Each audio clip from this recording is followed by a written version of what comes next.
was. 8 months in the Kentucky frontier trapping and skinning elk. Well along my 3rd bale when they came upon us. No less than a dozen Shawnee hunters had us surrounded at the point of musket and arrow. My bush partner froze up stiff. The fear chilled me the same, but I managed to muster what little Shawnee I was knowing. The leader spoke too quick, but I gathered we was poaching, having crossed into their territory a month or so hence. Their musket barrels stared us down, the heads of their arrows smiling sharp at our backs. I bumbled a proposition and busted Shawnee. Our full piece, my 3 bales, and my partner's 2 less a half, in exchange for us quitting the Shawnee bush on our own legs.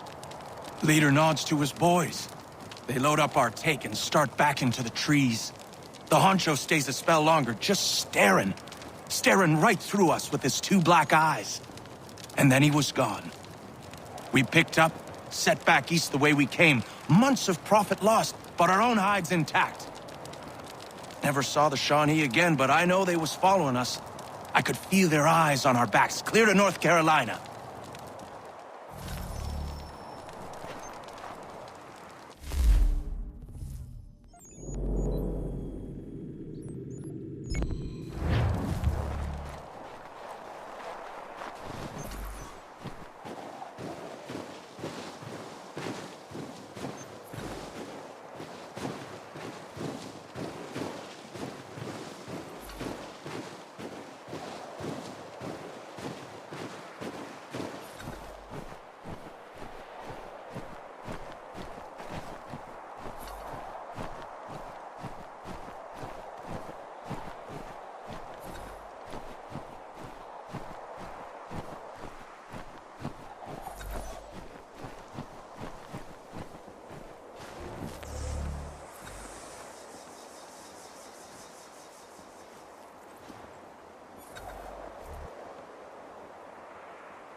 It stands upright, as a man, but its whole body is covered in a thick pelt.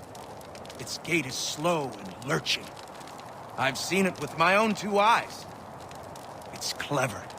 Always at a distance, or with something between us, like it knows where I'm gonna be before I get there. Things go missing where it goes, that much is certain. All manner of trinket. It took a man's prize buck antlers clear off his cabin wall.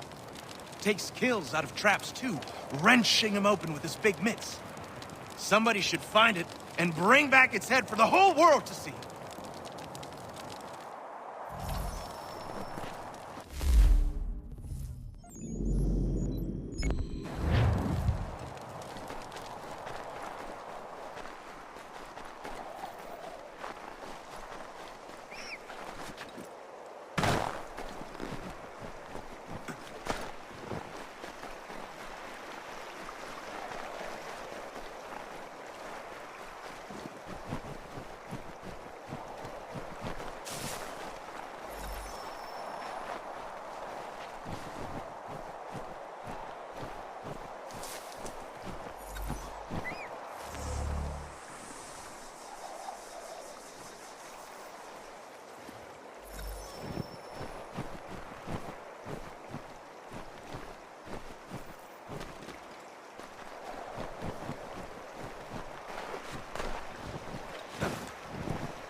Hello.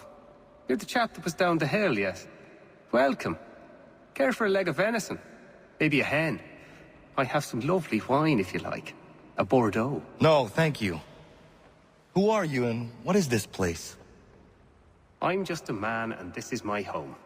Doesn't look like much from the outside, but that's sort of the point. Not much of a people person. The locals think you are a demon of some sort.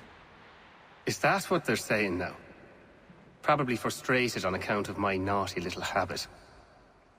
I take things. I know it's wrong, I do, but I just can't help myself. Thing is, I like my privacy. If I gave you some coin, might you keep my home a secret? I'd be much obliged.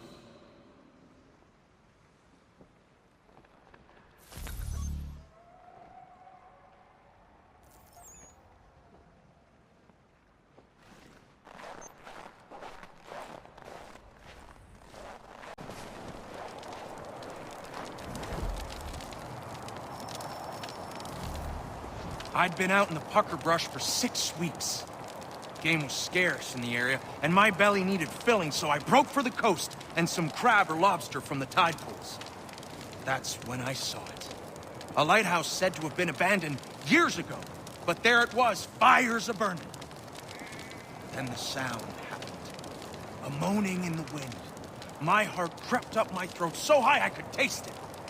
Just then, a 10-point buck startled, and I took after it. Got the buck, but never went back to that lighthouse. Spirits in there, I wager, and I'd challenge any man to set foot inside. You're heading up that way? Beaches up there are teeming with crab. Nobody goes there on account of the lighthouse. I figure so long as I keep away from it, no reason for those troubled souls to bother me. Excellent leather work. He learned his craft from the Spaniard.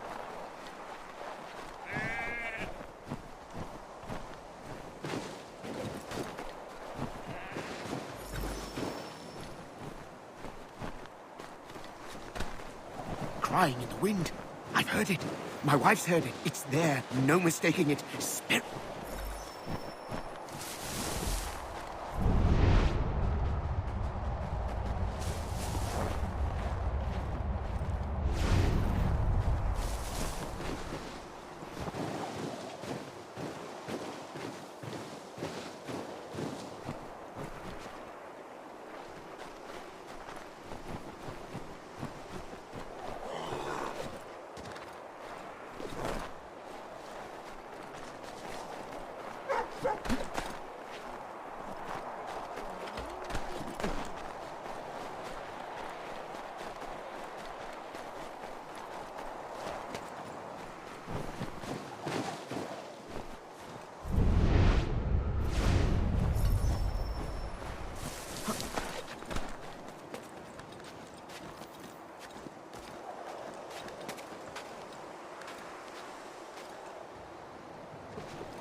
I've never seen him myself, but I've heard the stories from here to Kentucky.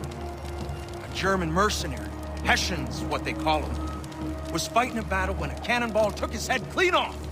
His whole battalion was routed, and they lost the encounter.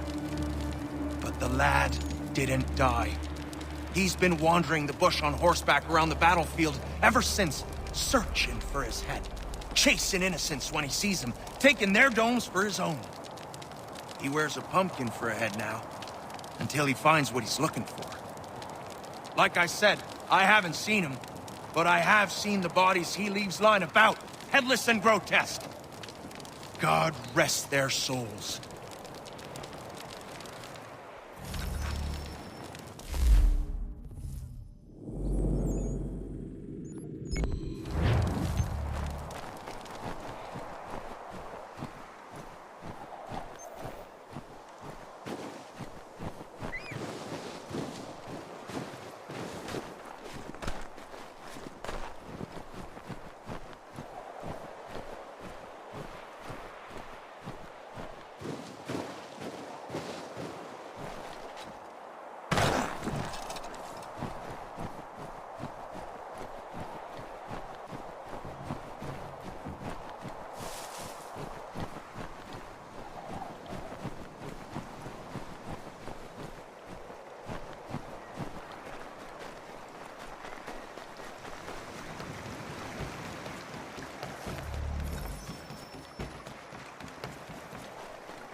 I'm not one for sailing, but I know it's out there. Some call it a kraken, others just a sea monster. They say it's 50 feet long if it's an inch, and it rolls ships for sport. You won't find me on the high seas searching for the beast. That's a guarantee I can give you. But it's a riddle that needs solving.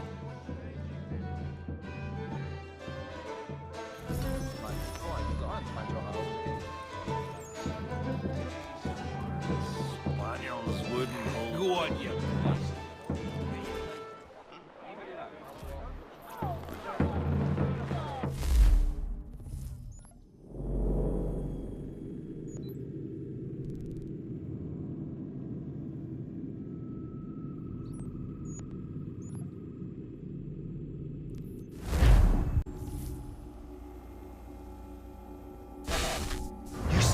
You seen the serpent? You bet your arse I seen the serpent. Thing was horrifying. Where was he? Just out past the breakwater. Came up to the surface to have a look, then plunged right back down again. The parts I saw was 30 feet. Who knows how much remained underwater? They do not have to go. They couldn't. Jack say there's an old man that's always around when the beast appears. Jack say a lot of things. But there's B one, I believe. They say he commands the thing. Some old man ordering a kraken about? What a bunch of fluff. Dunno, mate. A lot of men I trust spin the same yarn. Nah, I think it was the consumption.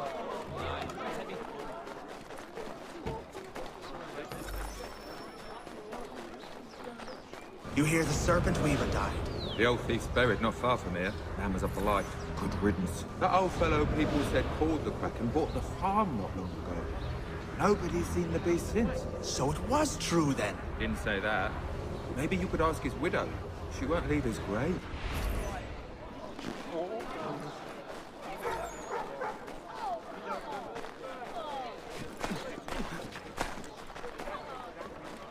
You come to pay your respects. You're the first. He didn't have many friends. People just didn't understand. He was a good trader, a good husband. I never wanted for anything.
first time I saw the light was back in Boston.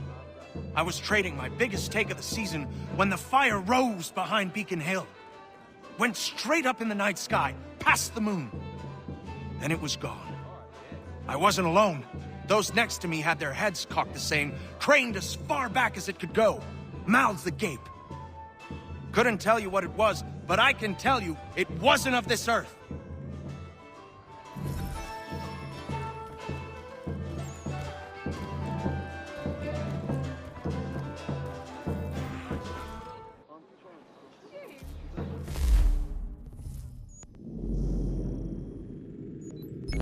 A Boston Country Journal. One penny goes a long way.